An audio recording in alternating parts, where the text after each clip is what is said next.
Once again, Christian greetings to all our valued listeners and viewers throughout the whole world, even more particularly to all Shepherd's Rod believers, and most especially to our beloved brothers and sisters in the United States of America.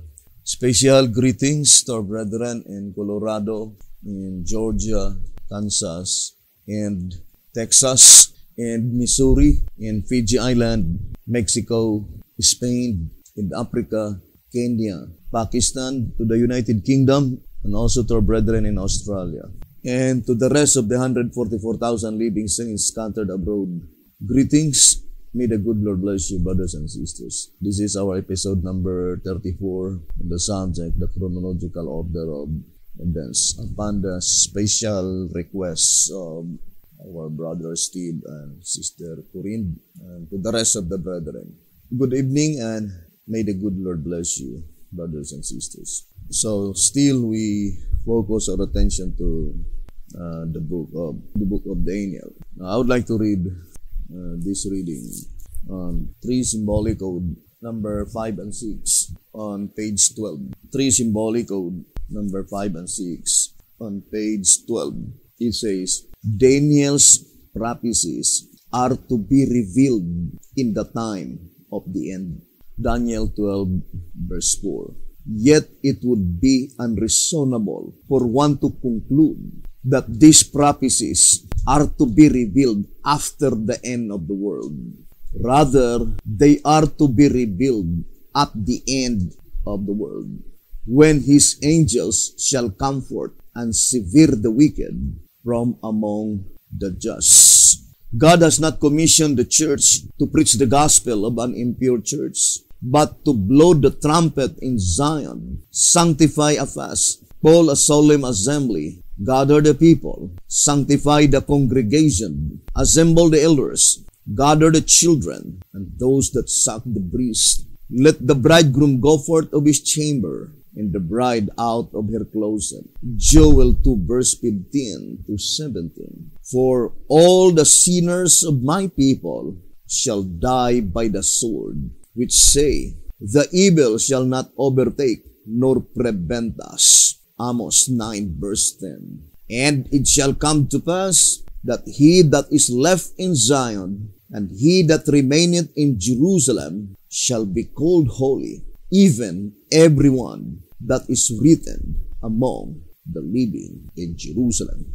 Isaiah 4 verse 3. So, here, brothers and sisters, in this paragraph, connect Joel 2 verse 15 to 17, as well as Amos chapter 9 verse 10 and Isaiah 4 verse 3, and also the parable in Matthew 13 verse 49. Now let us carefully decipher this paragraph. The Shepherd's Rod made it so plain that the entire prophecies recorded in the book of Daniel must be revealed in the time of the end. And the voice of inspiration is plainly telling that it is unreasonable to conclude that these prophecies are to be revealed after the end of the world.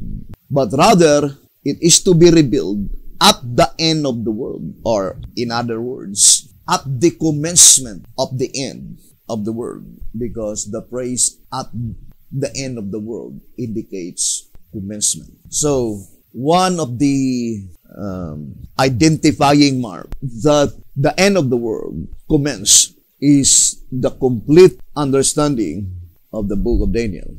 It did not say that the prophecies in the book of Daniel are to be fulfilled, but rather it says are to be revealed, because it is illogical that such revelation, such unfoldment is after the event.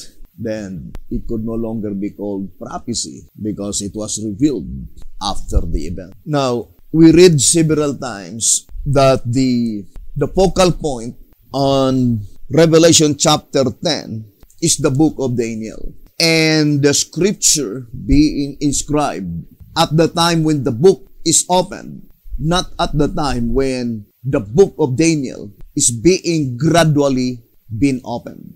Revelation 10 verse 2, and he had in his hand a little book opened, and he set his right foot upon the sea and his left foot on the earth. Revelation chapter 10 verse 2. The shepherd's rod plainly told us that here in 2TG number 8 page 20, indeed so, for the legs of the gospel are the legs of the people who proclaim it. 2TG number 8 page 20. So the two legs, brothers and sisters, in Revelation 10 verse 2, by which his right foot is on the sea and his left foot is on the earth, according to the shepherd's rod in 2TG number 15 on page 4, saying, you know that man naturally starts out with his right foot. Now, since the angel's right foot was upon the sea and his left foot upon the earth, the symbolism shows that he starts out on the sea, the province of Daniel's beast, Daniel 7. Then on earth, the province of the two-horned beast, Revelation chapter 13, verse 10 to verse 18. Now, in that illustration, we can easily discern that Revelation 10 verse 2 is pointing to the commencement and the end part. The commencement of the opening of the book of Daniel, we know that is pointing to William Miller. So the gospel of William Miller is directed to the sea, but it is more specifically to the four great denominations. The gospel, the message of William Miller, is directed to Lutherans, Presbyterian, Methodist, and Baptist. The four great denominations that had been raised by God in the continent of Europe, represented by the old world, represented by the sea. But the focal point of Revelation chapter 10, which is pointing to the seventh angel from Revelation 10 verse 5 to 7, is directed to the earth, to the symbolical earth, which is the United States of America.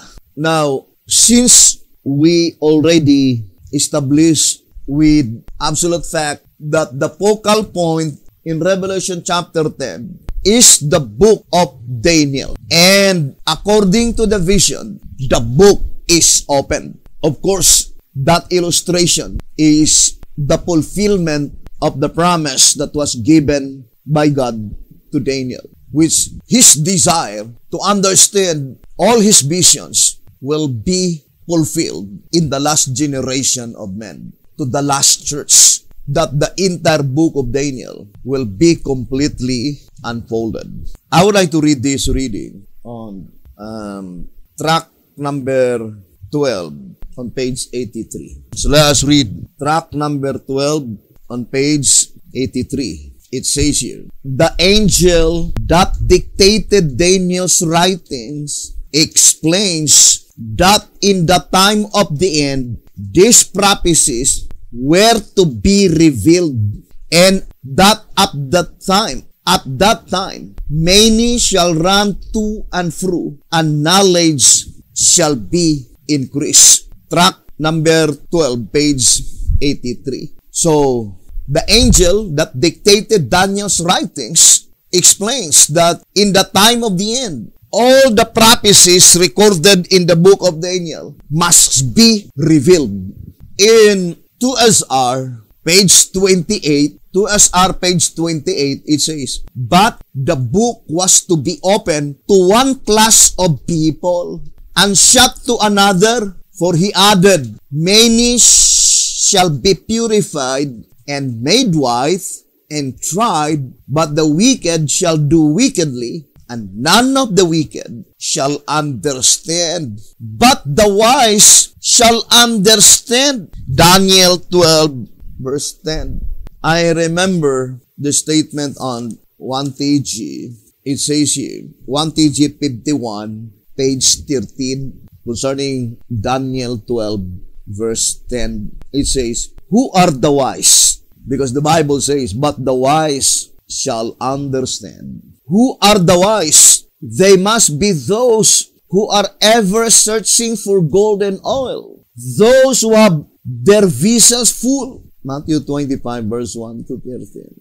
Those who are let in through the door are those who have obtained and followed an up-to-date map of truth. So, that is the description of the wise mentioned in Daniel 12 verse 10. And also, the statement in 12 Symbolic Code, number 6. It says here, 12 Symbolic Code, number 6 and 7, on page 18. It says, since none of the wicked shall understand in the day of the Lord, it shows that the truth will become deeper and deeper until finally the wicked will not be able to comprehend it. 12 Symbolic Code, number 6 and 7, page 18. So, the truth will become deeper and deeper then until the wicked will no longer be able to comprehend it. I remember that statement in Testimonies for the Church in volume 9. Let me see. Here, volume 9, page 151. It says, in your study of the Word of God, penetrate deeper and still deeper beneath the surface. Lay hold by faith on divine power and sound the depths of inspiration. I would like to read again, volume 9, page 151. In your study of the Word of God, penetrate deeper and still deeper beneath the surface. Lay hold by faith on divine power and sound the depths of inspiration. Volume 9, page 151. And that is one of the promise in track number 14, saying, track number 14, page 42, it says, whereas those who seek to know themselves and the truth are filled with knowledge beyond their expectation. Track 14, page 42. Whereas those who seek to know themselves and the truth are filled with knowledge beyond their expectation.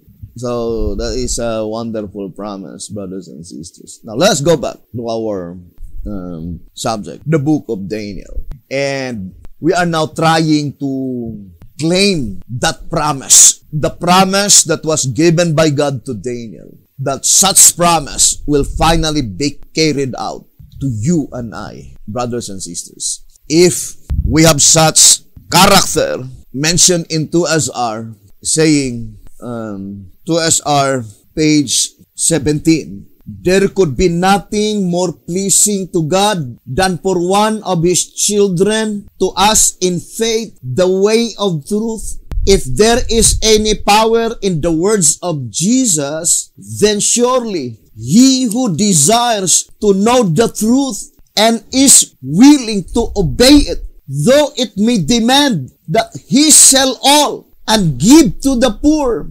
renounce the world and all its inducements, it would be impossible for that soul to remain in darkness. 2SR page 17. So, to repeat again, brothers and sisters, the promise, according to Daniel 12 verse 4, that the book of Daniel will be opened in the time of the end. Now, let us read again the statement in the Old Symbolic Code. 3 Symbolic Code, 8 to 10, page 8. It says, when does the time of the end begin, and when was the book of Daniel opened? Is it wide open?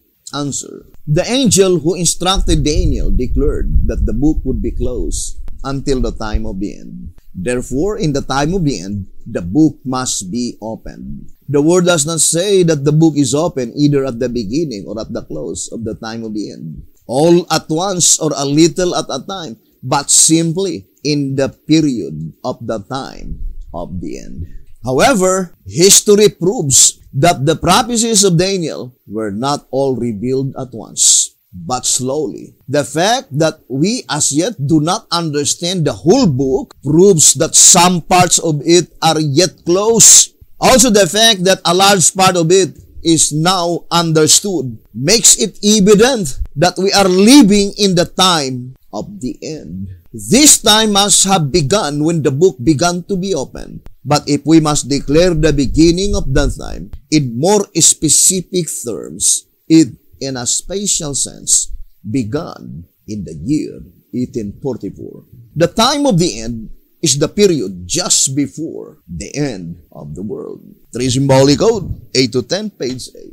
So, that paragraph completely telling us that the book of Daniel had been gradually been opened. But as we stated, the absolute fact, Revelation 10 verse 2, the particular object in view is at the time when the book of Daniel is completely open, meaning completely understood. And since the Bible, as explained by the shepherd's rod, that the book of Daniel must be open in the period of the time of the end, just before the end of the world, plainly indicating that one of the identifying marks of the commencement of the end of the world is that the bestowal of such understanding in the book of Daniel, by which, according to the Bible, no one could be able to understand that book except Michael, your prince, which is Jesus Christ. Daniel 10 verse 21. The same with the statement in track number 5, page 5. It says, I would like to read the statement. The very fact that 19 centuries of prying at the subject to open it up has only made it the more impenetrable is the strongest possible evidence that God controls the scriptures and reveals them only at the divinely appointed time.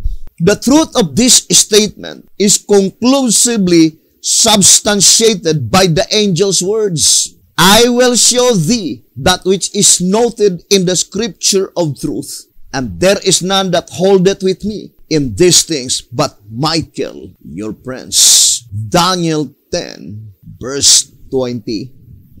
Track number 5, page 5. So, if at this time, the entire book of Daniel is being completely understood, then there is no other safe conclusion to conclude that the divinely appointed time has now finally arrived. That the entire book of Daniel must be revealed at the commencement of the end of the world.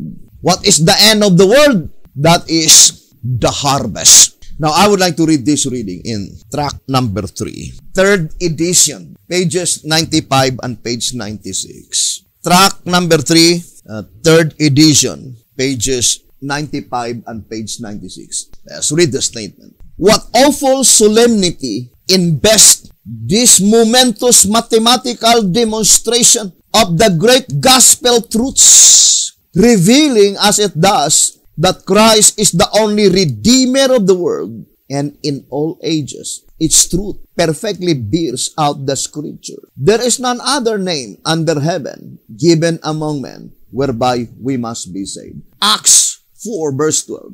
And at the same time, it serves warning that we are living in the last days of provision, the time of the end, the time of the harvest. Track number 3, third edition, pages 95 and page 96. We already explained, brothers and sisters, that the time of the end is the judgment, because the harvest is the judgment. In track number 3, track number 3, page 88, it says, the judgment is the harvest. The judgment is the harvest. The separation of the tares from the wheat, the end of the world. So, it says the judgment is the harvest, and it says the separation of the tares from the wheat, the end of the world. Now, if we will be saying the separation of the tares from among the wheat, of course, the tares represent the wicked. The wheat represent the righteous, or it is the wicked that had been taken out from among the righteous. And the shepherd's rod made it so plain in tract number 1, page 25 and 26. Let us read. It says, in this scripture too is seen the purification of the church, for the bad ones are taken away from the good. Of course, the tares, they are the bad ones. The tares are taken out from among the wheat, because the wheat, they are the good, represented by the good. In this scripture too is seen the purification of the church, for the bad ones are taken away from among the good, and not the good from among the bad. That is, the bad that are in the net church are thrown out, and the good ones kept. Tract number 1, page 25 and 26. The statement, it says, and not the good are taken out from among the bad. There are two sections of separation. There are only two. The first section, it is the wicked that had been taken out from among the righteous. And the second section, it is the righteous that had been taken out from among the wicked. But, brothers and sisters, the only thing which is familiar to many shepherds and believers, by which such separation they applied, is only on the earthly sanctuary. Nobody study concerning the separation that takes place in the heavenly sanctuary, which is even the most important part in reality. Now, let us now focus our attention to the book of Daniel. What is the focal point of the book of Daniel? First, pointing to the cleansing of the sanctuary. Obviously, therefore, that promise that the book of Daniel is completely understood, it must be pointing to the proceedings in the heavenly sanctuary. Now, let us read tract number 3. Tract number 3 on page 53. This startling revelation, maybe it is really startling, very surprising, not commonly understood. This startling revelation shows conclusively that the cleansing, according to Daniel 8:14, is first of the sanctuary in heaven and second of the sanctuary on earth. What is the thing that Daniel did not understand? There are two things by which Daniel do not understand. First, concerning the occurrence on earth, he understand Babylon, Medo-Persia, and Grecia, but he did not completely understand the fourth beast, and more particularly to the exceeding great horn. Now let us read in tract number 3, page 34. It says, the work of the exceeding great horn was therefore what he did not understand. So whatever explanation as the fulfillment of the promise that was given by God to Daniel, first, it must be the complete unfoldment, the complete understanding concerning the exceeding great horn, because that is the particular thing by which Daniel do not understand. And what is the second thing by which Daniel did not understand? Now let us read again the prophets and kings, and then tract number 3. So it says here, prophets and kings, 554. Though another vision, further light was thrown upon the events of the future, and it was at the close of this vision that Daniel heard one saint speaking, and another saint said unto that certain saint which spake, how long shall be the vision? Daniel 8 verse 13. The answer that was given unto 2,300 days, then shall the sanctuary be cleansed. Verse 14, filled him with perplexity. Earnestly he sought for the meaning of the vision. He could not understand the relation sustained by the 70 years captivity as foretold through Jeremiah to the 2,300 years that in vision he heard the heavenly visitant declare should elapse before the cleansing of God's sanctuary. The angel Gabriel gave him a partial interpretation. Yet when the prophet heard the words, the vision shall be for many days, he fainted away. Daniel, fainted. He records of his experience and was sick certain days. Afterward, I rose up and did the king's business, and I was astonished at the vision, but none understood. Prophets and Kings, 554. So, brothers and sisters, we know that in Daniel chapter 9, whole chapter in Daniel chapter 9, Daniel is studying the book of Jeremiah. And while he was studying the book of Jeremiah, the angel gave him that prophecy, the 70 weeks, by which Daniel completely understand the 70 weeks, which is allotted for the Jewish people. But he could not understand what is the connection of the 2,300 years with the 490 years or the 70 weeks. So, there are two things that Daniel did not understand. The work of the exceeding great horn and the cleansing of the sanctuary. But the promise was given that all the things that Daniel wished to understand, it will be fulfilled. Such understanding will finally be bestowed by God, no longer to Daniel, but to the last church in the last generation of men. And according to the shepherd's rod, such promise must be realized at the time when the time of the end is finished, which is the identifying mark that the end of the world, which is the harvest that pertains to the living, is in commencement or in progress. And according to our reading, brothers and sisters, the book of Daniel, which pertains to the cleansing of the sanctuary, the first to be cleansed is the heavenly sanctuary before the earthly sanctuary. Tract number 3, page 53. We read several times, brethren, that according to tract number 15, page 13, I would like to read again the statement. Both seers, that is Daniel and John, the Revelator, distinctly declare that the event which they saw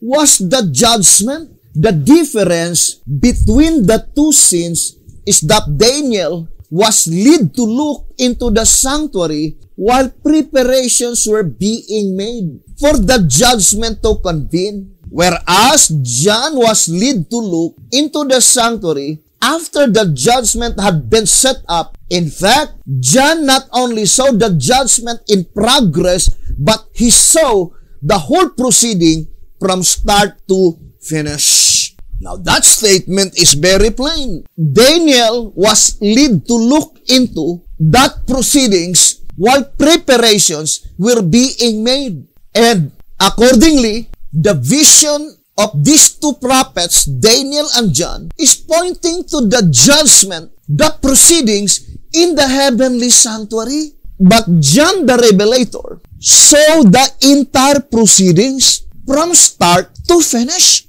That is very plain. So, if the book of Revelation is completely understood, then that is the understanding of the entire proceedings in the heavenly sanctuary from start to finish, according to that reading in tract 15, page 13.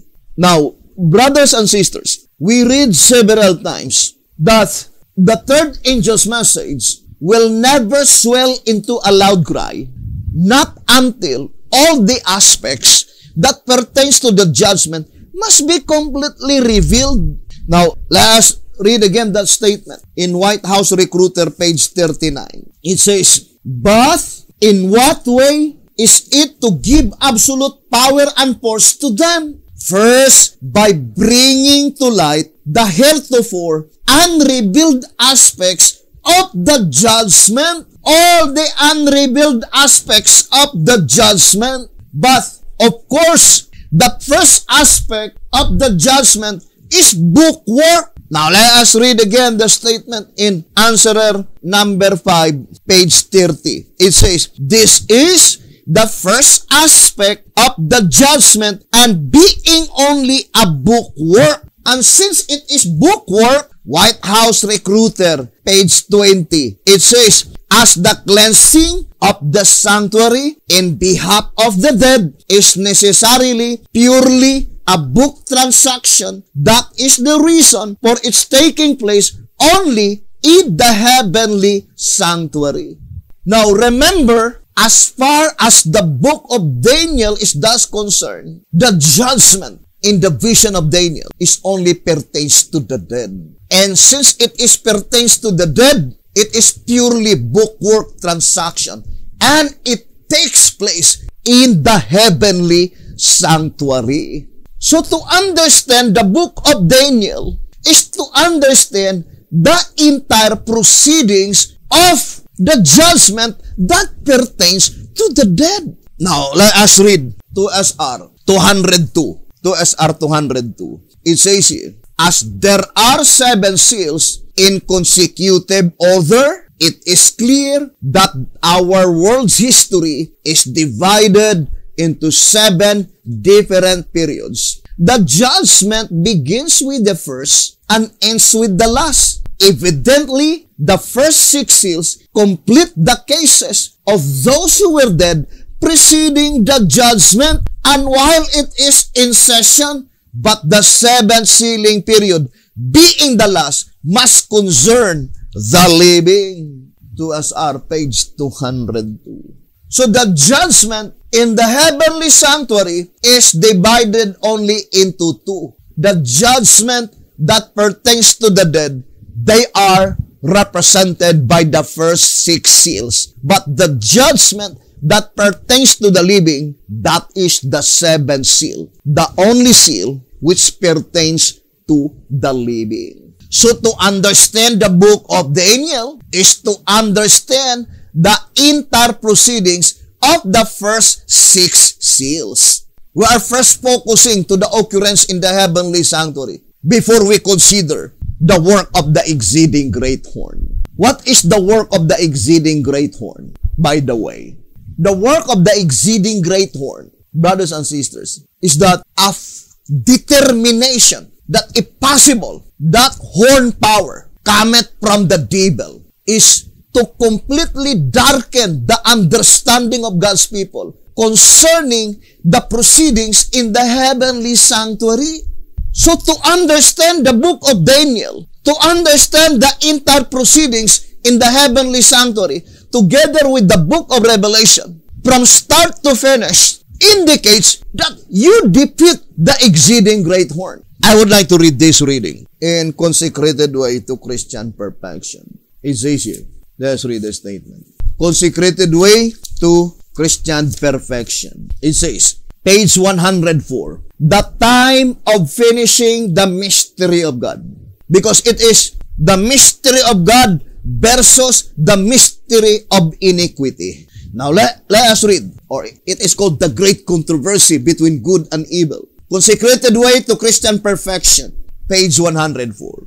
But that imposture is not to last forever. Thank the Lord. This great truth of the priesthood, the ministry, and sanctuary of Christianity is not to be hid forever from the eyes of the church and the world.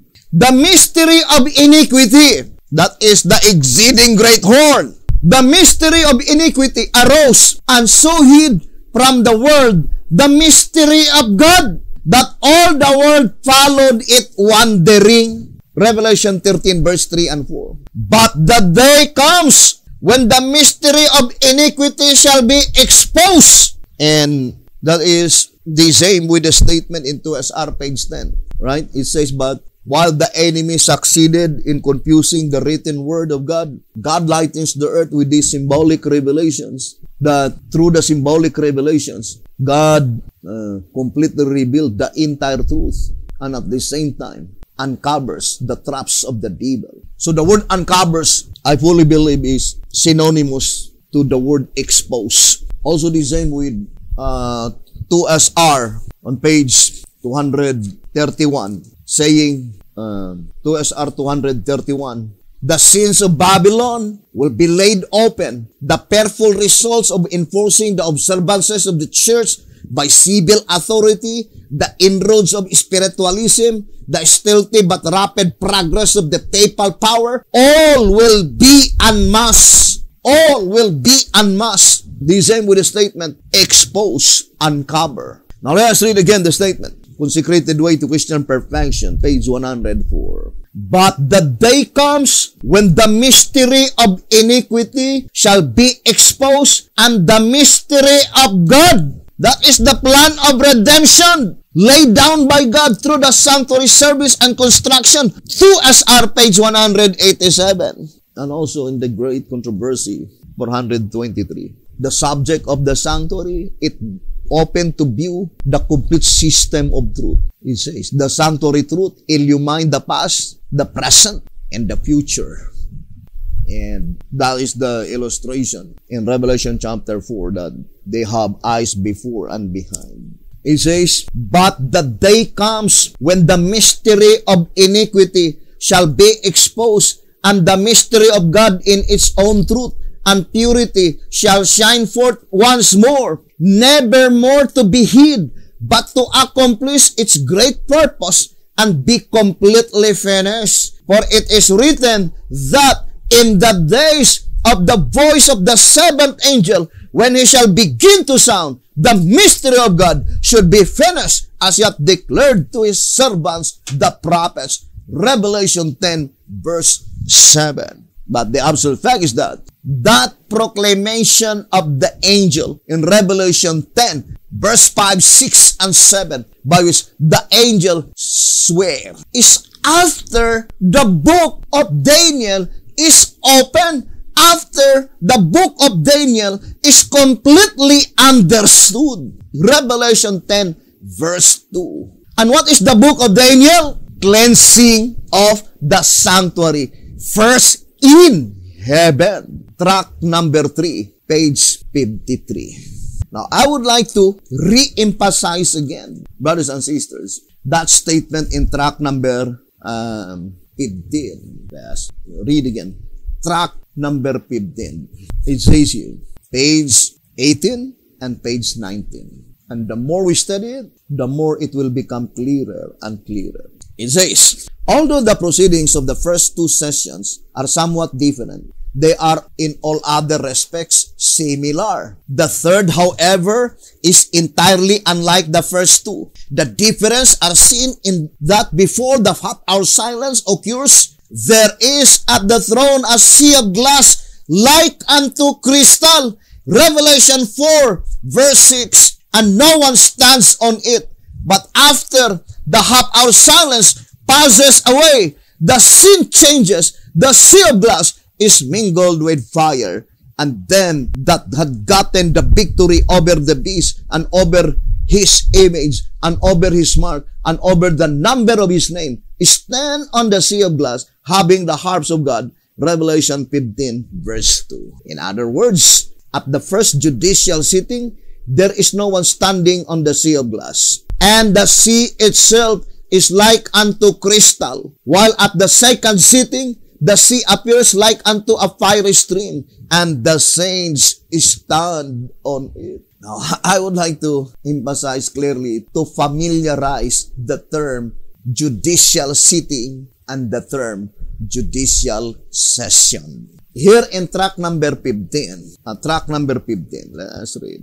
Page 29. It says, the judgment, so in the great day of final atonement and investigative judgment, the judgment of the first two sittings, the time to separate the tares from the wheat, the bad fish from the good, from among both the dead and the living. So it is blotting out of names. The term to separate the tares from the wheat is to blot out the names of the wicked among the congregation of the righteous. And that proceedings is performed in the holy place, not in the most holy place. So the term judicial sitting can be easily understood. That is the proceedings in the holy place. But the term judicial session, that term is indicating the proceedings in the most holy place. Now let us go back again to tract number 15. Tract number 15 on page 15. The student of advancing truth will also note that Daniel refers to but one judicial session. There is only one judicial session that was shown by God to Daniel. Then it says, although he does make mention of the judgment twice, so concerning the judicial session, Daniel make mention of it twice. First in verse 10 of chapter 7 and second in verse 22. Now, let us read again. Daniel 7 verse 10. The first mention of Daniel concerning the first judicial session. So let us read the Bible. Daniel 7 verse 10. A fiery stream issued and came forth from before him. Thousands ministered unto him, and 10,000 times 10,000 stood before him. The judgment was set, and the books were opened. Daniel 7 verse 10. That is the first mention of Daniel. Why is it that Daniel says fiery stream? Now let us go back again to track number 15 on page 18. It says, track 15, page 18. The difference are seen in that before the half-hour silence occurs, there is at the throne a sea of glass like unto a crystal. Revelation 4:6. And no one stands on it. But after the half-hour silence passes away, the scene changes. The sea of glass is mingled with fire, and them that had gotten the victory over the beast, and over his image, and over his mark, and over the number of his name, stand on the sea of glass, having the harps of God. Revelation 15 verse 2. In other words, at the first judicial sitting, there is no one standing on the sea of glass, and the sea itself is like unto crystal, while at the second sitting, the sea appears like unto a fiery stream, and the saints stand on it. So Daniel 7 verse 10 could not be the commencement of the judicial proceedings of the judgment that pertains to the dead, the judicial session in the most holy place. Because the description of the sea of glass during the first judicial session, because sea of glass is found only in the most holy place. That is one of the strongest proof, brothers and sisters, that the judicial session is pointing only to the proceedings in the most holy place, because it is in the most holy apartment that you can the description sea of glass, brothers and sisters. For example, I would like to read track number 3 on page 18. It says, very plainly, then the ceremonial system reveals that from the time Christ sat on the right hand of God, Mark 16 verse 19, where the river of water of life is, to the time that he and the Father moved to the throne in the sanctuary, where the sea of glass is. The quotation is Daniel 7 verse 9 and 10 and Revelation 4:6. But Revelation chapter 4 verse 6, the description says, the sea of glass is like unto crystal. When does the sea of glass become fiery stream? It says, that is the preparation of the second judicial session. So the statement in track number 15, page 13, it says, both seers distinctly declare that the event which they saw was the judgment. The difference between the two scenes is that Daniel was led to look into the sanctuary while preparations were being made for the judgment to convene. So that is pointing to the second judicial session. The only portion that was shown by God to Daniel concerning the second judicial session is the preparations and the identifying mark that the judicial proceedings in the most holy place, the second judicial session, are being prepared because the sea of glass, clear as crystal, is already mingled with fire, and it became a fiery stream. The scene changes. Track number 15, page 18 and 19. So that is, brothers and sisters, Daniel 7 verse 10 the focal point of that verse is not the commencement of the cleansing of the sanctuary, but rather to the time when the cleansing of the sanctuary is about finished. But verse 22, because Daniel mentioned the judicial session, the first judicial session, mention of it twice. The first mention is verse 10. The second mention is verse 22. Now let us read the second mention. Daniel 7, verse 22. Daniel chapter 7, verse 22. It says here, until the Ancient of Days came, and judgment was given to the saints of the Most High, and the time came that the saints possess the kingdom. What is Daniel 7 verse 22? That is the understanding of Daniel of the first brief explanation given by Gabriel. When Daniel declared, it says, until the Ancient of Days came. But we need to read verse 21 so that we could understand the word until, because the word until meaning up to. Now, let us read verse 21. I beheld, and the same horn made war with the saints, and prevailed against them. But it says until. The word until meaning the horn power had not been able to prevail against the saints only up to the time when the Ancient of Days came. Came where? Brothers and sisters, is it 1844? That is the groundwork. That is the groundwork so that we could understand the perfect fulfillment of the prophecy. Now, let us view first the groundwork. Let us read 2SR. 2SR page 139. So, let us read the statement. It says, the horn bears rule over all the earth. Remember Daniel 7 verse 21. The same horn, brothers and sisters, prevailed against them, against the saints. And what is the method of the exceeding great horn? In Daniel chapter 8, let's read. Daniel chapter 8. It says here, let me see if I could find that reading. It says that through the policy, and we know policy is pointing in the shepherd's rod. That term policy is pointing to the system. I lost the verse. Daniel chapter, verse 25. Okay. Daniel 8 verse 25. It says, and through his policy also he shall cause craft to prosper in his hand, and he shall magnify himself in his heart, and by peace shall destroy many. So it says, by peace shall destroy many. He shall also stand up against the prince of princes, but he shall be broken without hand. So, ponder deeply, brothers and sisters, that verse, Daniel 8, verse 25.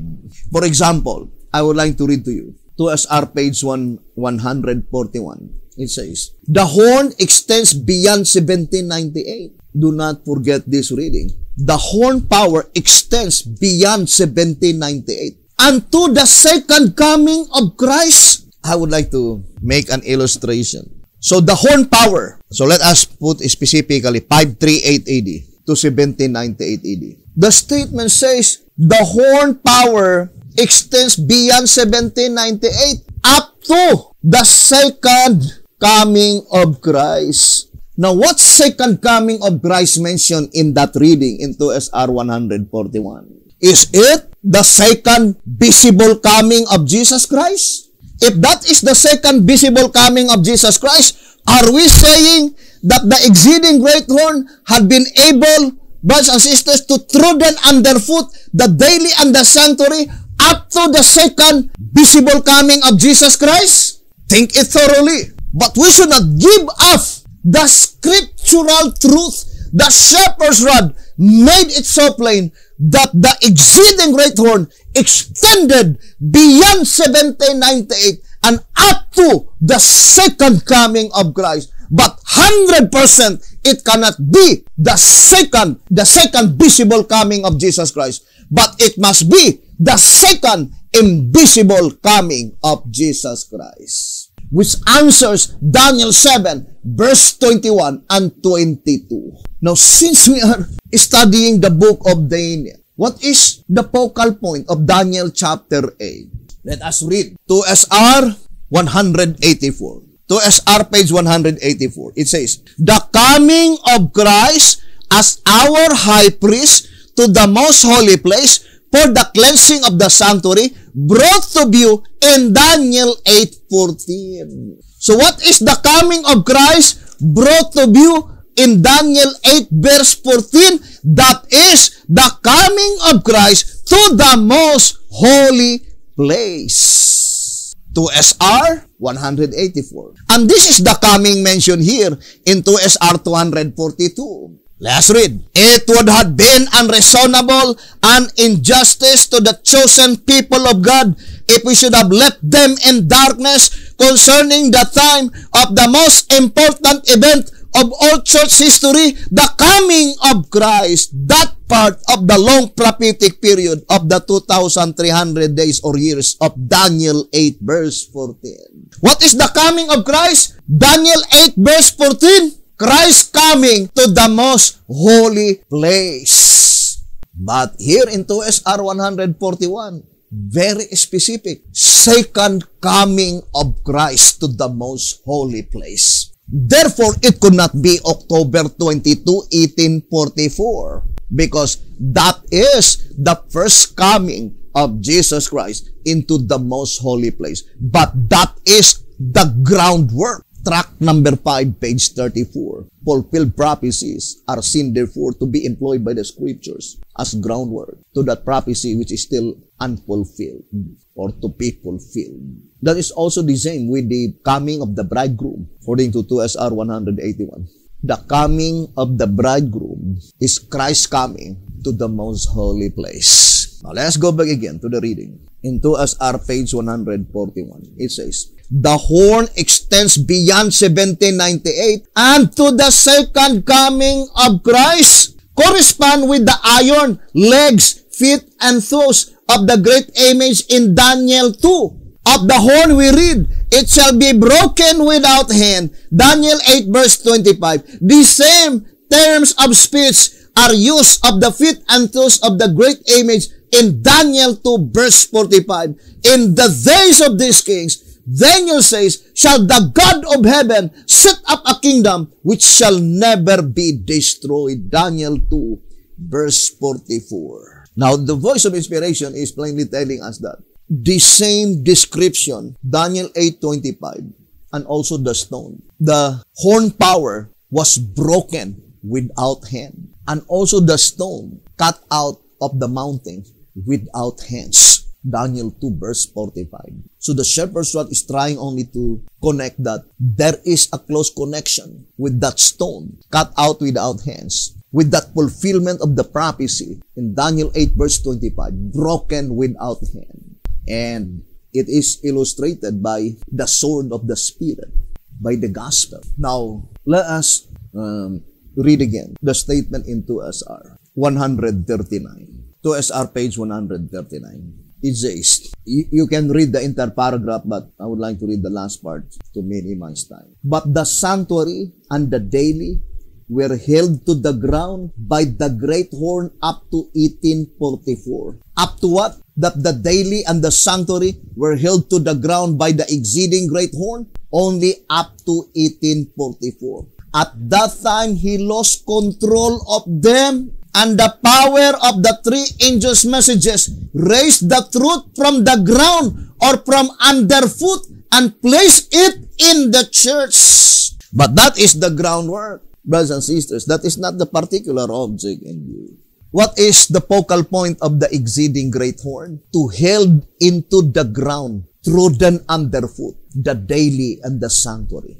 Even after the Dark Ages is ended in 1798, according to that reading in 2SR 139, the exceeding great horn still put the daily and the sanctuary to the ground. But he lost control of them when Jesus Christ entered to the most holy place. That is the groundwork, brothers and sisters. That the perfect fulfillment of the prophecy, brothers and sisters, is that at the second invisible coming of Jesus Christ, when Jesus Christ will enter to the most holy place the second time, then the exceeding great horn will completely lose control of them, not only to the doctrine, but as well as to the people. I would like to read 2TG. Here in 2TG 42, on page 32, it says, the daily, the desolation, also the sanctuary, and the host pertain both to the doctrines and the people. Both to the doctrines and the people according to the shepherd's rod. Now, I would like to read early writings. Let us read early writings. 260 and 261. It says, those who rejected the first message could not be benefited by the second, neither were they benefited by the midnight cry, which was to prepare them to enter with Jesus by faith into the most holy place of the heavenly sanctuary. What does it mean to enter with Jesus by faith into the most holy place of the heavenly sanctuary?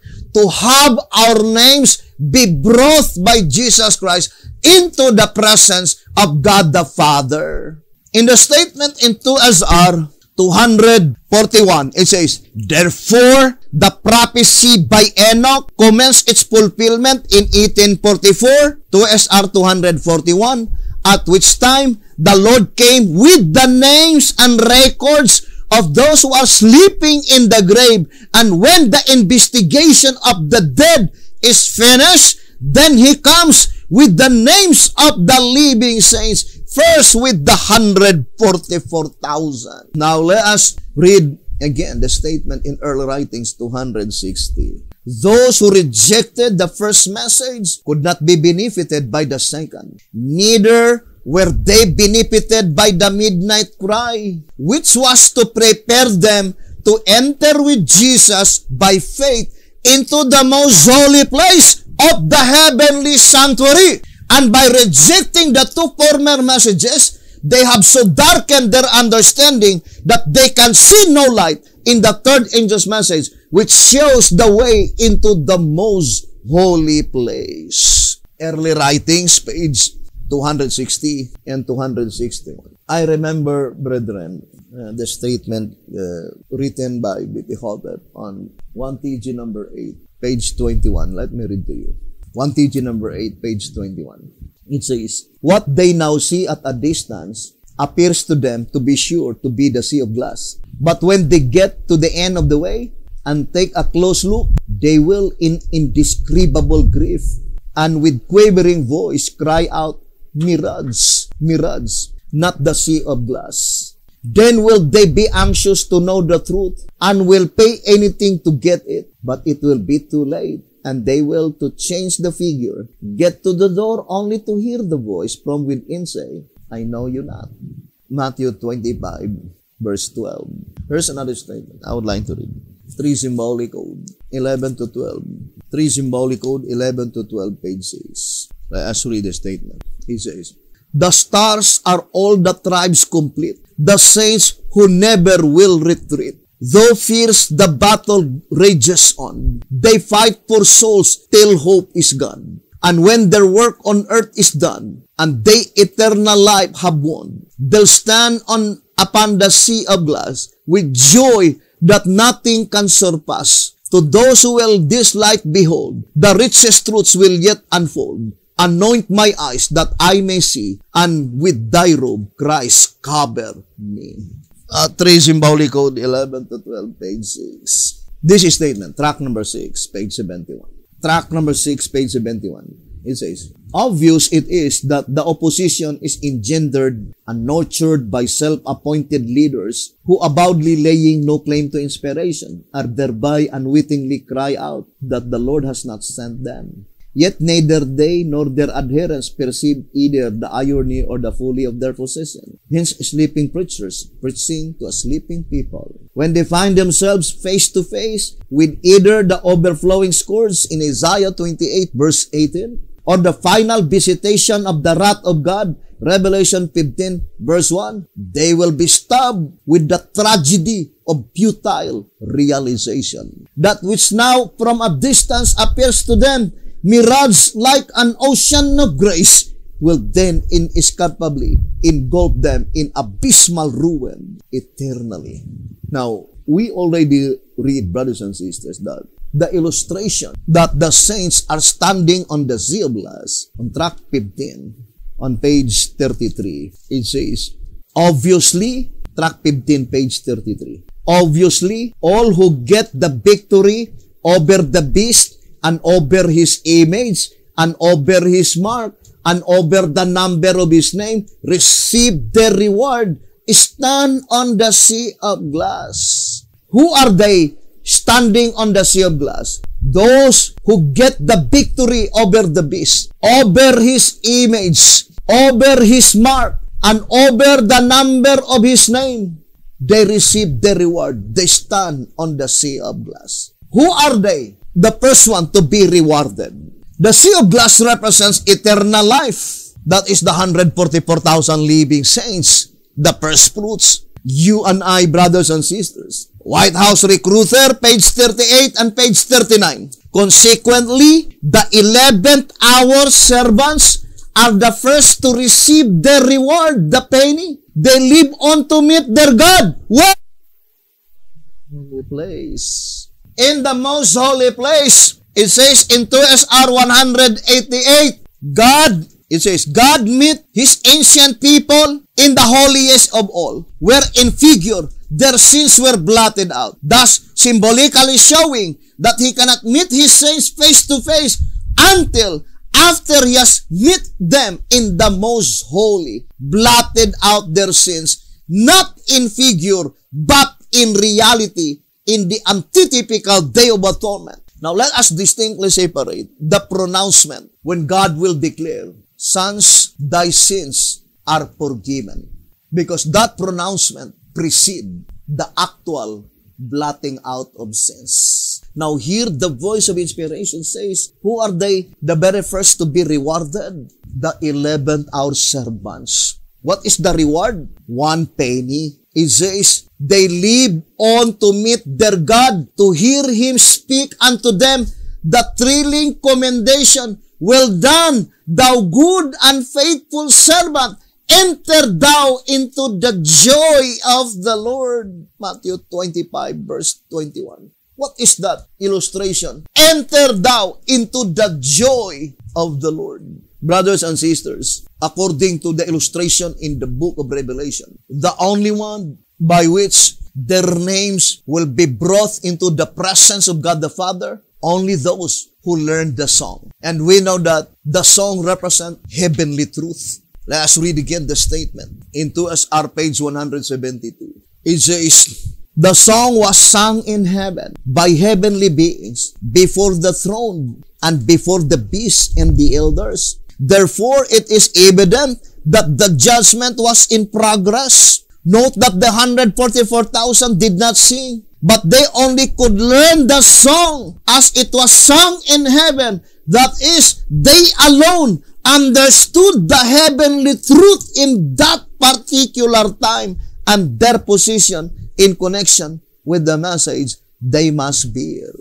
The song represents heavenly truth. What truth? The judicial proceedings in the heavenly sanctuary. Here in 2SR page 102, 2SR page 102, it says, and no man could learn that song. We already read in 2SR 172. That is the 144,000. And hoping, brothers and sisters, that we will be among that 144,000 living saints. There is no possibility that you could learn that song, not until you escape from the churches. Because, brothers and sisters, the illustration given in the Bible, given in the spirit prophecy, given in the shepherd's rod, the 144,000 is scattered throughout the whole earth with no shepherd. That is easy to understand, brothers and sisters, that they were not under the jurisdiction of the umbrella of any organized organization. I would like to read 1SR 222. It says, though such great apostasy, ponder deeply that event, great apostasy. This is Bible prophecy that during the great apostasy, the 144,000. I would like to read the statement. It says, though such great apostasy and blasphemy has gripped the world, God's church 144,000 in number. That is the constituent of the triumphant church, whose names had been left. Look at the statement in 1 TG. 1 TG number 11, page 11. So only those who survived the judgment for the living, it says, let us read. 1 TG 11, page 11. So only those who survived the judgment for the living in the house of God, 1 Peter 4:17, those whose names are not blotted out from the book will comprise the church, among whom are to be 144,000 sons of Jacob. Who are they? Who will comprise that church, the triumphant church? They are those whose names had not been blotted out in the Lamb's book of life. And it was illustrated that at that time, they were scattered throughout the length and breadth of the earth without a shepherd. Brothers and sisters, because if you are under the jurisdiction of that organized movement, the shepherds in that movement will hinder you to listen to this message. And that is the reason. Look at the statement in Words to the Lethal Flock. Let us read. Words to the Lethal Flock, page 11. Let us read. Words to the Lethal Flock, page 11. It says, the work of the second angel was to show to the Advent host that Babylon had fallen, and as a large portion of them did not learn this fact until the power of the midnight cry waked them up. Hoping that, brothers and sisters, the power of the midnight cry wake us up just in time for them to make their escape from the churches before the 10th day came on, before that day of atonement, before that blotting out of names will finally arrive. Now, I would like to read again to SR page 100. It says, and no man could learn that song.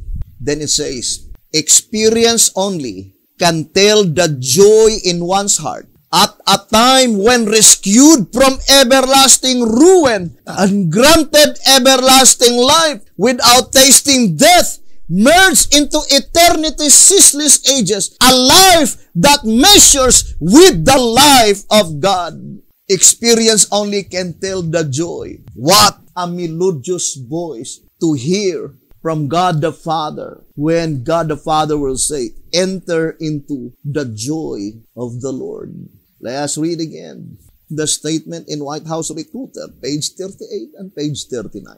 Consequently, the 11th hour servants are the first to receive their reward, the penny. They live on to meet their God, to hear Him speak. What a wonderful voice to hear from God the Father speaking. It says, to hear Him speak unto them the thrilling commendation. Well done, thou good and faithful servant. Enter thou into the joy of the Lord. Matthew 25 verse 21. And it shall be said in that day, look, this is our God. We have waited for Him, and He will save us. This is the Lord. We have waited for Him. We will be glad and rejoice in His salvation. Whereas the servants of the previous calls wait in the grave to came forth at the resurrection day to join the living in this transporting antiphonal chorus. So it is illustrated by a song. Antiphonal chorus. And to receive their penny pay, eternal life. Thus the last shall be first, and the first last. Matthew 20 verse 16. The last group, the servants of the 11th hour paid first, and the servants of the previous hours paid last. So, it is illustrated, brothers and sisters, that the song in heaven, the first paragraph of the song, the heavenly beings are singing the song. They were singing the song. But it's since the tune of the second paragraph is the same, it must be that at the second paragraph, it is the 144,000 will be singing that song.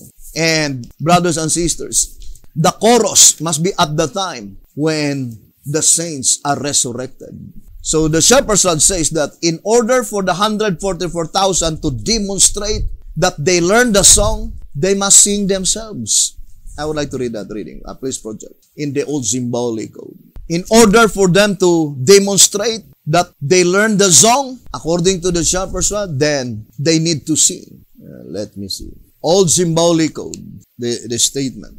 I'm looking at that statement. That no man could learn that song except the 144,000. And in order for them to demonstrate that they learned the song, they themselves must also sing the song. Now, let me see. I lost the actual page.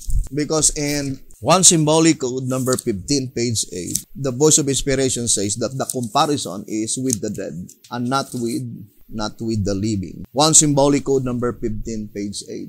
But the shepherd's rod says that in order for them to demonstrate that they learned the song, they must also sing that song. And to sing, brothers and sisters, I fully believe is to proclaim the message. Because if you believe the message, you must proclaim the message. Let's read the statement.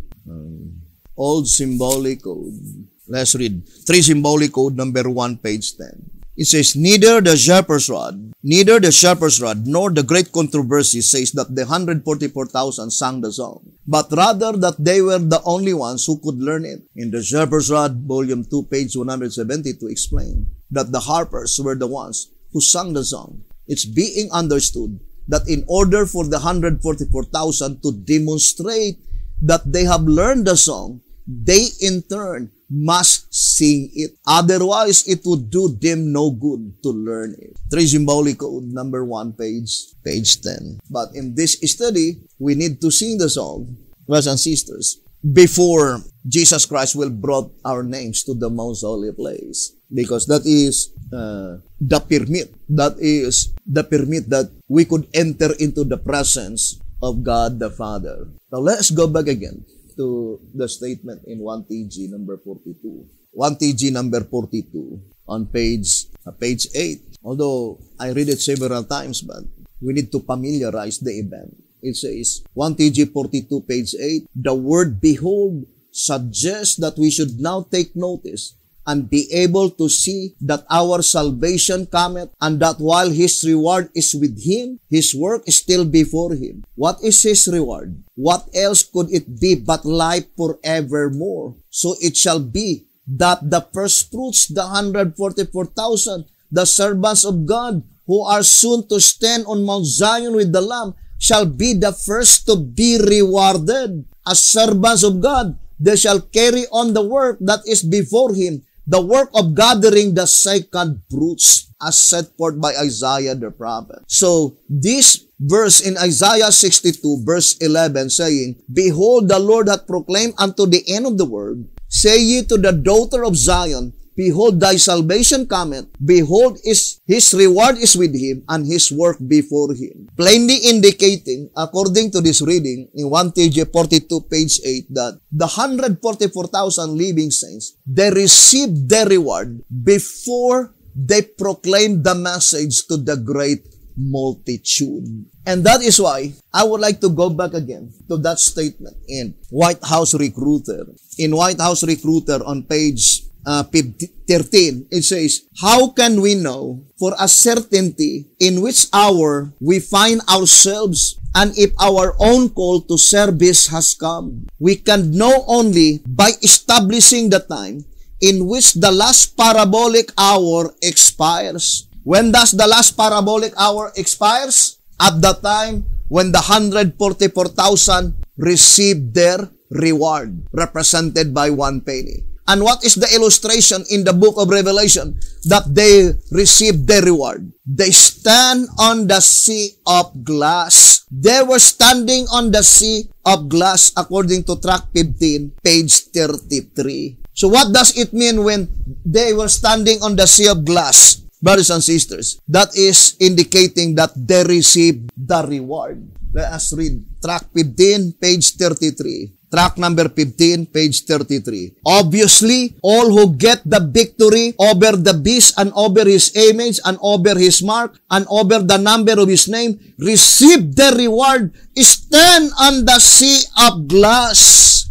Stand on the sea of glass, meaning they receive the reward. What is the reward? 1 penny, everlasting life, never-ending life, life forevermore. In 2SR 173, 2SR page 173, it says, the sea of glass, 2SR 173, the sea of glass is a symbol of life eternal, explained in another chapter. Inasmuch as all who have gotten the victory stand on the sea, it denotes that they have passed from death to life and their destination now is God, New Jerusalem. 2SR page 173. And that is only pointing to the living saints.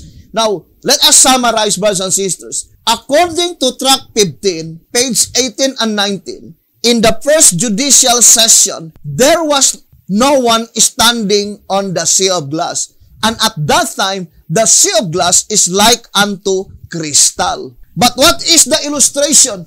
That the preparation will being made in the second judicial session. The sea of glass mingled with fire, became fiery stream. So the statement in track 15:13 that the only portion that was shown by God to Daniel is the preparation were being made, brothers and sisters, is pointing to the second judicial session. So Daniel 7 verse 10, being a fiery stream, that is the vision that was shown by God to Daniel, that the judicial proceedings, the judicial session, the first judicial session is about finish. The preparations were being made for the second judicial session because the first judicial session is about finish. That is Daniel 7 verse 10, brothers and sisters. But when does such event will be fulfilled? When the first judicial sitting in the holy place is finished,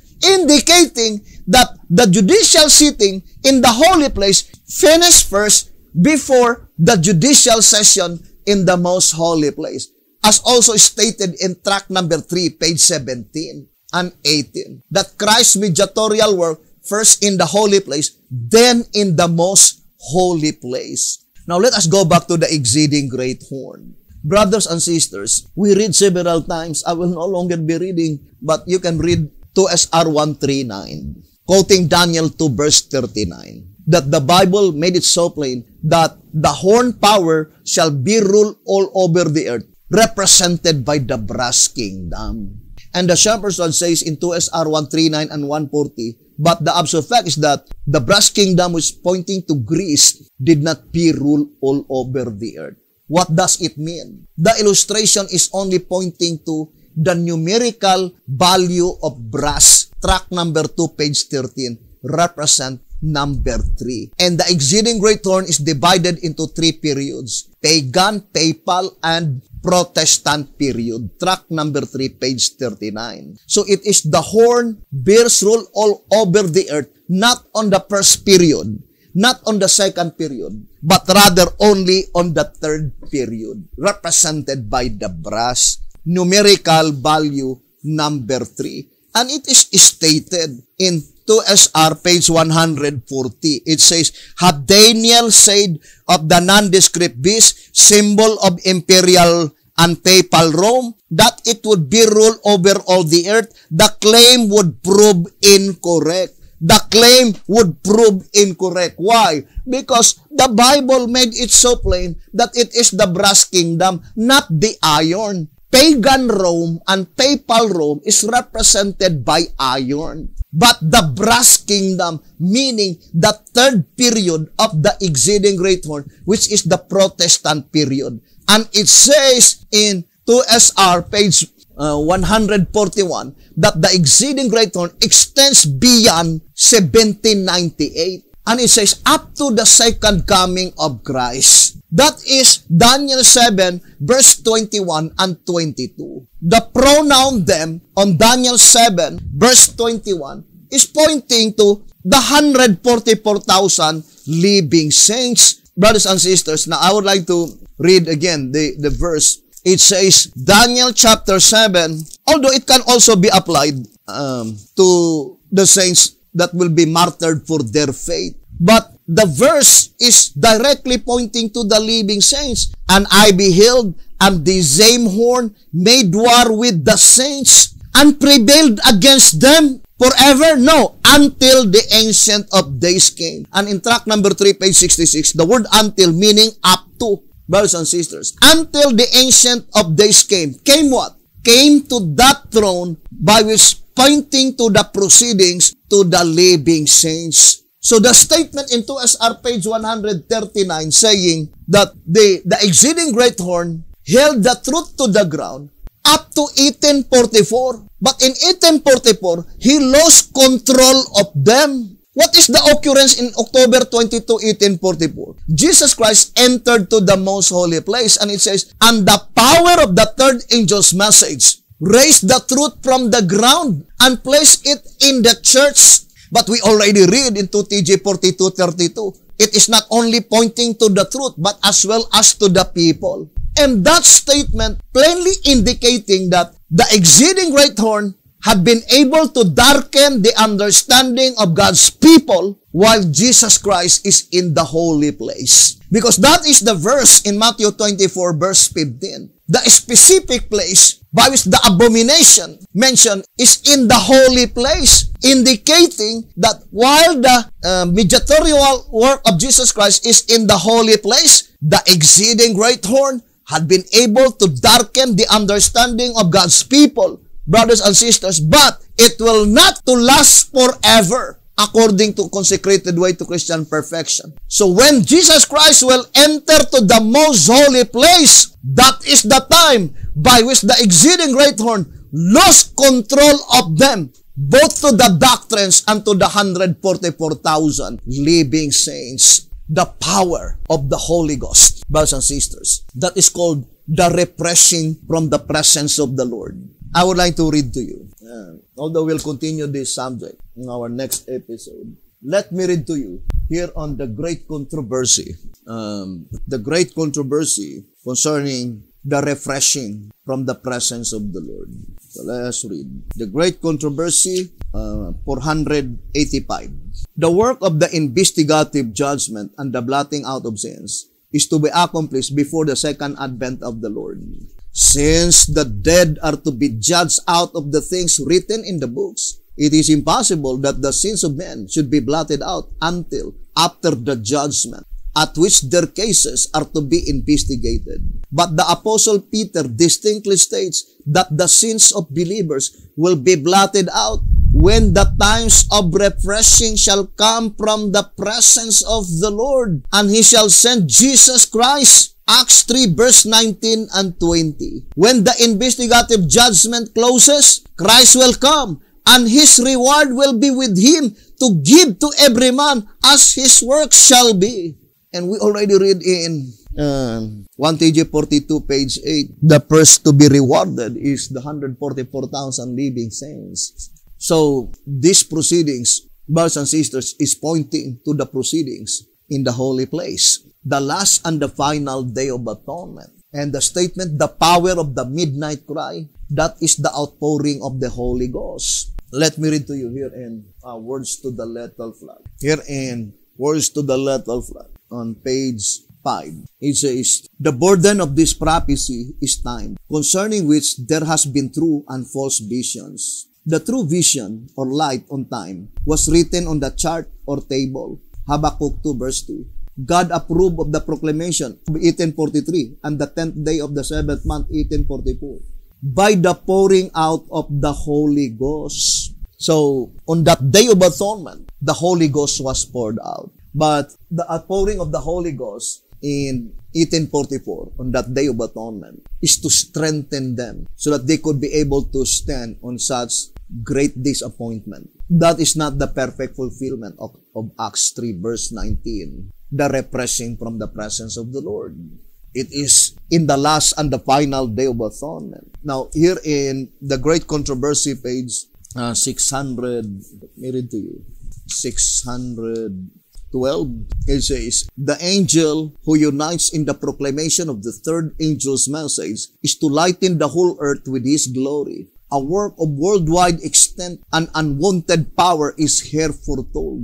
The Advent movement of 1840-44 was a glorious manifestation of the power of God. The first angel's message was carried to every missionary station in the world. And in some countries, there was the greatest religious interest which has been witnessed in any land since the Reformation of the 16th century. But these are to be exceeded by the mighty movement under the last warning of the third angel. And in the last paragraph, it says, the great work of the gospel is not to close with less manifestation of the power of God than mark its opening. The prophecies which were fulfilled in the outpouring of the former rain at the opening of the gospel are again to be fulfilled in the latter rain at its close. Here are the times of refreshing to which the Apostle Peter looked forward when he said, repent ye therefore and be converted,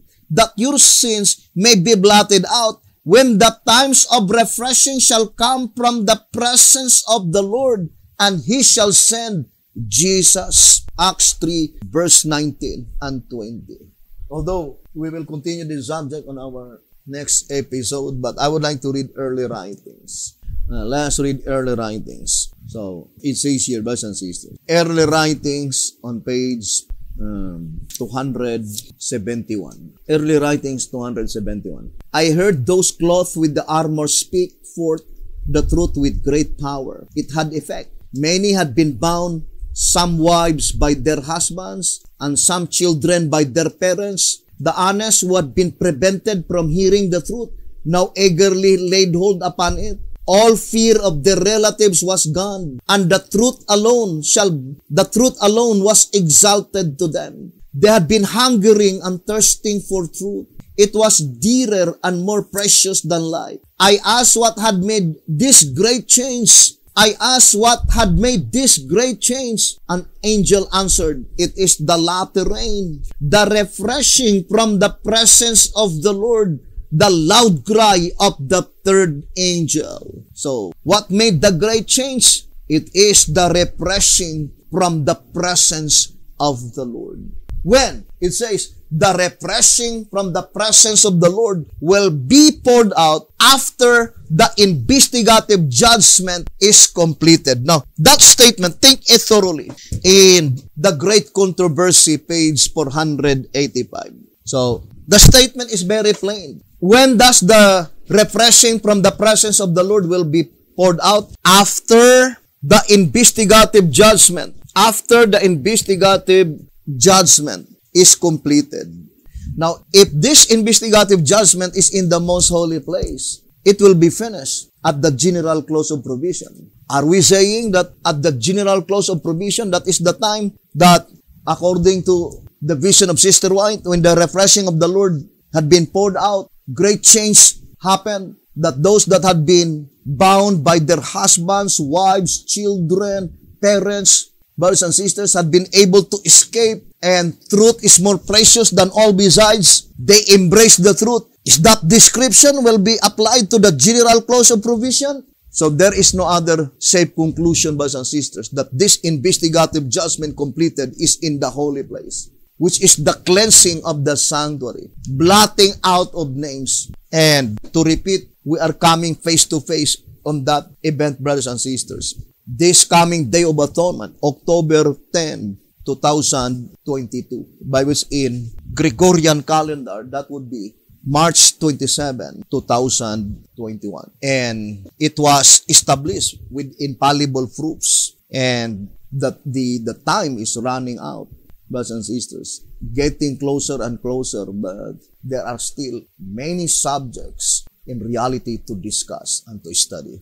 So, I do fully believe that all these things will be finished in a miraculous way through the power of the Spirit of Christ. So, we will continue this subject, brothers and sisters, and hoping that gradually, through the help of the Spirit of Christ, the proceedings in the heavenly sanctuary is become clearer and clearer into our understanding.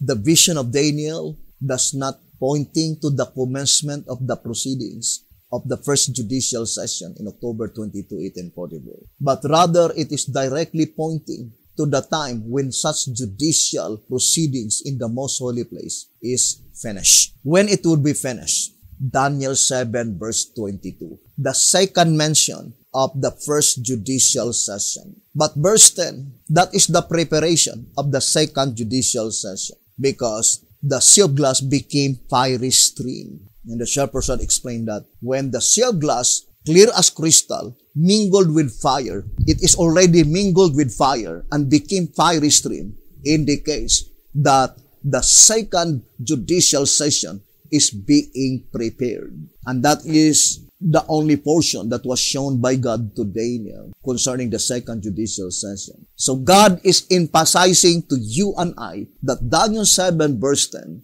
is a revelation that the judicial session in the most holy place concerning the first judicial session is about finish. And then verse 22 indicates that the first judicial session is finished. And at the time when it is finished, the saints is standing on it, brothers and sisters. So I would like to make you a little summarization on this study. I would like to show to you. Here, brothers and sisters, although I could no longer read any passages because the time already finished. So, here, brothers and sisters, in October 22, 1844, according to Alonzo Jones, the one that had been cleansed is the sanctuary itself. So, it is the sanctuary in the third heaven. Now, I would like to use this one. The sanctuary in the third heaven. So, this is most holy place, and this is the holy place. So, before the veil will be lifted, all the books, for example, this is the entrance. All the books by which contain the names of the wicked, it was transferred to the sanctuary in the second heaven. So this is second heaven. This is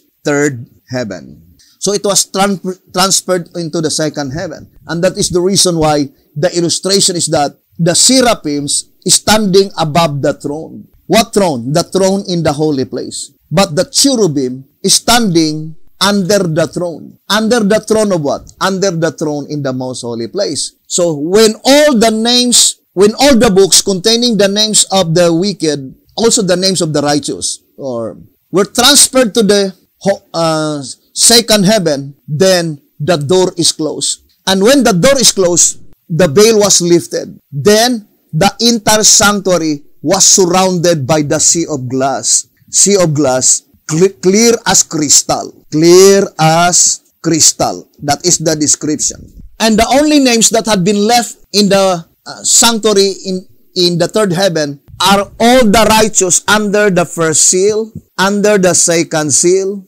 under the fourth seal, brothers and sisters, and also under the fifth seal. But the fifth seal is divided. The fifth seal, which is not a part of the third call, is the one that remains. Those who are under because the fifth seal commenced in 1530 AD, 1530, according to 2SR. Who are they the third call? The Millerites. But the Millerites is under also the fifth seal. The third call commenced in 1833. So the fifth seal is divided into two. Those constituent which is a part of the third call, and the constituent which is a part of the third call. So, if the names of the righteous under the fifth seal, under the third call, will permitted to remain in the most holy place at that time, then the description must be someone standing on the sea of glass. The statement someone standing meaning is still alive on the earth. But the fact is that in the first judicial session, there is no names that had been brought into the most holy place standing. The word standing meaning alive.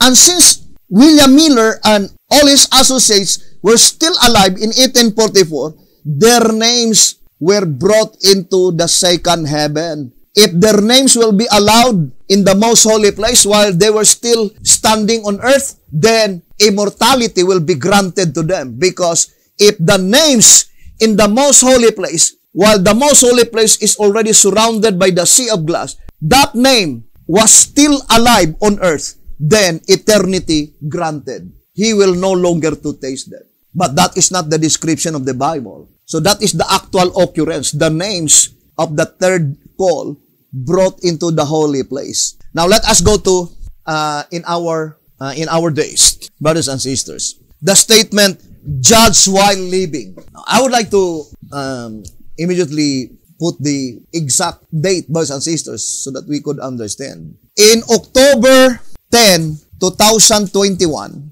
in Gregorian, it is April 1, 2020. The proceedings in the holy place, second heaven, holy place, all the names, holy place, all the names under the sixth seal, all the names of the wicked are completely blotted out. Therefore, the blotting out of names under the dead is already finished in April 1, 2020. April 1, 2020. Why is it, brothers and sisters, that the names of the sixth seal were not brought into the most holy place while their sins were blotted out? Their sins will be blotted out on this coming October 10, 2022, or in Gregorian, that is March 27, 2021. The sins of the altar, or the sixth seal, those will be resurrected in Daniel 12, verse 2. Why is it that their names will not be brought into the most holy place while their sins will be blotted out? It's so because there are still constituent of the dead which are still alive. There are those who will be judged while living because they will die during the Great Tribulation. But their cases are considered in the heavenly sanctuary before the commencement of the Great Tribulation. But their names were not brought into the most holy place, because if their names will be brought into the most holy place, then they will no longer to taste death. More particularly at the time when the scene changes, when the entire most holy place, the sea of glass, clear as crystal, is already mingled with fire, and it is, brothers and sisters, represented by fiery stream. So, we need to study closely. Does their names have been brought into the most holy place at that time? Or it was left in the holy place and their sins were blotted out? If their names will be brought into the most holy place, then the description in the Bible must be wrong. That during the first judicial session, someone standing on the sea of glass, but there is nobody standing on the sea of glass during the first judicial session. It is only on the second judicial session that someone is standing on the sea of glass, and that is the 144,000 living saints. When their names had been brought into the most holy place, they were standing on earth alive, and they will no longer to taste death. But all the saints to be resurrected, their names will be brought into the most holy place after they died, not at the time when they were still alive. Otherwise, Matthew 20 must be wrong, that someone had been granted immortality before the 11th hour call, the 144,000 living saints. We will continue this subject, hoping that the good Lord will bless us and would help us. Thank you very much for listening. Have a beautiful, wonderful evening.